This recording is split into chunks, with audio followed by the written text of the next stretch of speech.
O'lkamizda pishiqchilik davri boshlandi.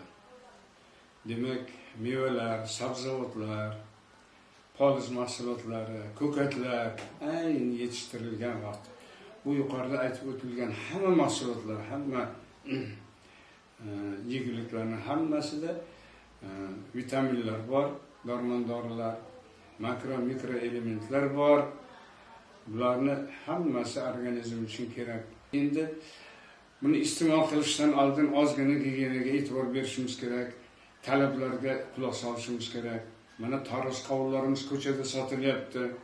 Avvalasi katta ko'chaning yonidagi tarvuz qovunlarni olmaslik kerak, chunki bu tarvuz qovunlar o'ziga mashinaning butun is gazini o'ziga so'rib olgan bo'ladi.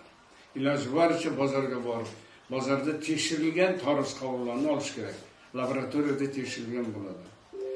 Mevalarni xuddi shunday mevalarni ham olib bozorni o'zida yuvib tozalab yoki yuvib tozalab iste'mol qilish kerak.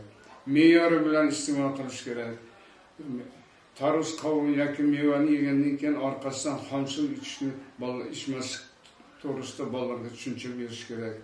Meva yedim, vitamin yedim deb qarni og'riqqa uchrab qolmaslik kerak.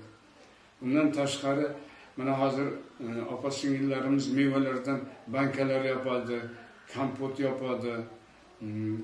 Ana o'shalarda gigiyenaga e'tibor berishimiz kerak. Shu idishlarni hammasini qaynoq suvda yuvib, quyoshga bir 2 kun quyosh nuriga teskari to'nkarib qo'yilsa, ular quyoshning o'zi sizga uni sterillab beradi. Qopqoqlarni ham hammasini. Ana shunda gigiyenaga nihoyatda e'tibor berish kerak. Qo'l gigiyenasiga ham, ishlatilayotgan narsalarimiz tozaligiga ham e'tibor bering va kompotlarni mayli yoping. Lekin uni kompotni keyin saqlaganda qarash kerak, tiniqligiga yoki uni qopqog'ini ko'tarib qolmaganlarga e'tibor beringlar. Xiralasi yoki qopqog'i ko'tarib qolgan bo'lsa, bunday ichimliklarni ichmaslik kerak. Mana shu narsalarning hammasini halol, pokiza iste'mol qilinib e'tiborli bo'lsangizlar, yozni qorin og'riqlaridan, ich buzilishlaridan eson bolalaringizni o'tkazib olasiz.